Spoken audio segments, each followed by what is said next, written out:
সে জাতি বেশি দিন পৃথিবীর বুকে বাঁচতে পারে না। ভারতবর্ষে জয় শ্রীরামের ধ্বনি দিয়ে আকাশ বাতাসকে মুখরিত করছেন, তাদের উদ্দেশ্যে বলি ভাই, ওই রামচন্দ্রের তীর ধনুক যতদিন হাতে গ্রহণ না করবেন ততদিন রামচন্দ্রের জয় ধ্বনি দেওয়ার অধিকার আপনাদের নেই নেই নেই।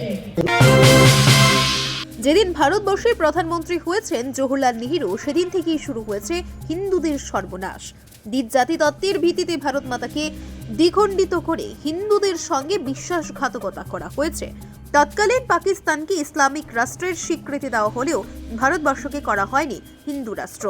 বিপরীতে মক্কাবাদী ঐতিহাসিক, মোহাম্মদবাদী ঐতিহাসিক এবং ম্যাপেলোবাদী ঐতিহাসিক লাগিয়ে প্রাচীন ভারতের গৌরবময় ইতিহাসকে বিকৃত করা হয়েছে।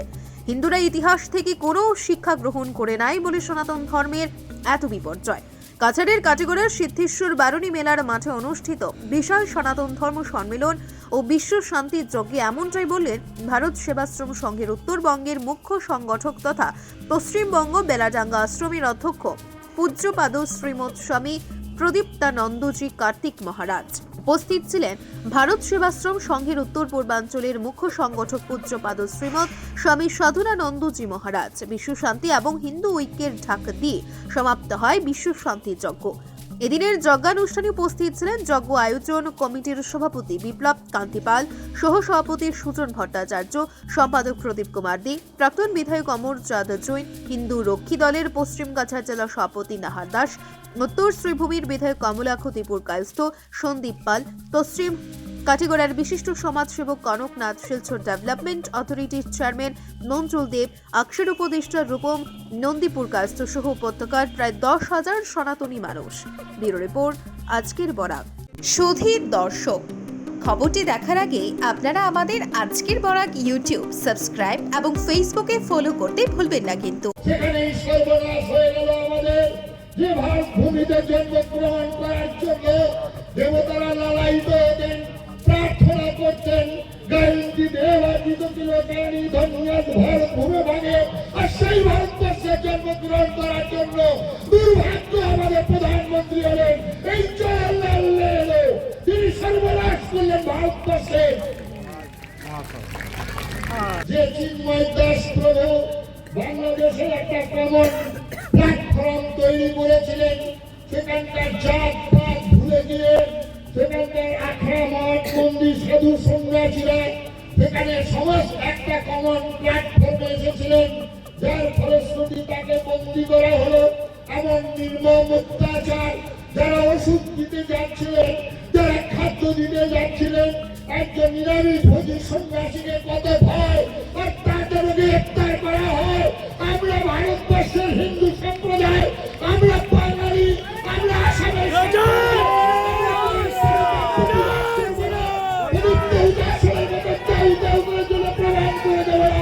আমরা এখনো মরিনি, এখনো মরিনি, এখনো মরিনি। ভগবান কৃষ্ণের কাছ থেকে শিক্ষা গ্রহণ করিনি, আমরা ইতিহাস থেকে শিক্ষা গ্রহণ করিনি। যে জাতি ইতিহাস থেকে শিক্ষা গ্রহণ করে না, সে জাতি বেশি দিন পৃথিবীর বুকে বাঁচতে পারে না। রাবণের বিরুদ্ধে লড়াই করছেন রামচন্দ্র, একের পর এক রাবণকে সবংশে বিধান করছেন। আমরা ভারতবর্ষের হিন্দু ভগবান রামচন্দ্রের কাছ থেকে এই শিক্ষা গ্রহণ করলাম না।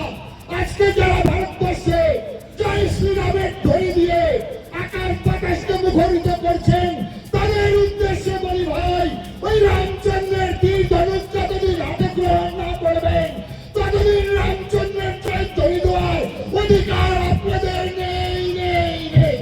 রক্ষী বাহিনীতে যারা নাম লিখাবেন, আপনারা মনে রাখবেন সেই ভগবান রামচন্দ্রের আপনারা পারর সেনা স্বরূপ কত খাবার জুটবে, কখনো হয়তো অস্ত্র আপনারা পাবেন না, আপনারা সেই থাকার সুব্যবস্থা পারবেন না, কিন্তু হিন্দু ধর্মের জন্য ভারত চরণী যে আজকে ক্রন্দনরত, সেই ভারত চরণীর চোখের জল মুছিয়ে দেওয়ার জন্য সেদিন বাংলা মায়ের দাবাল সন্তানরা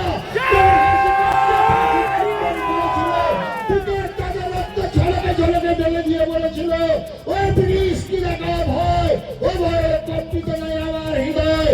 এমন তোর লক্ষ্মী বাহিনীর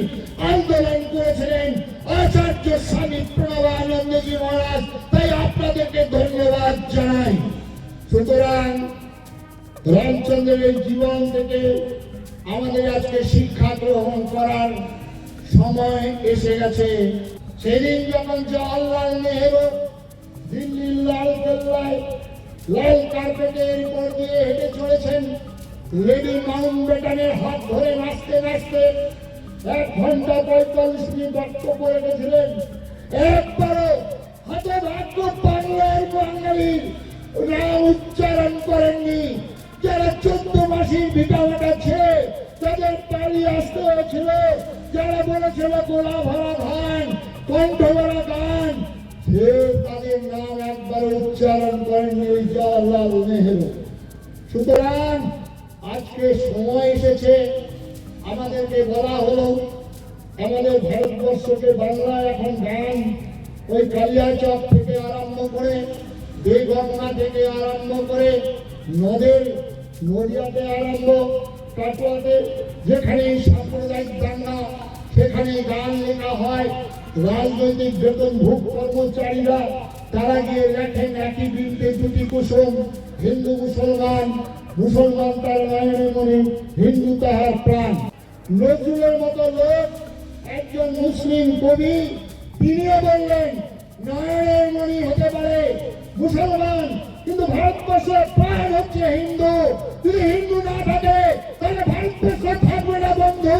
নয়নের মণি আমদানি করা যাবে, যারা ভোটের তৈরি করবে,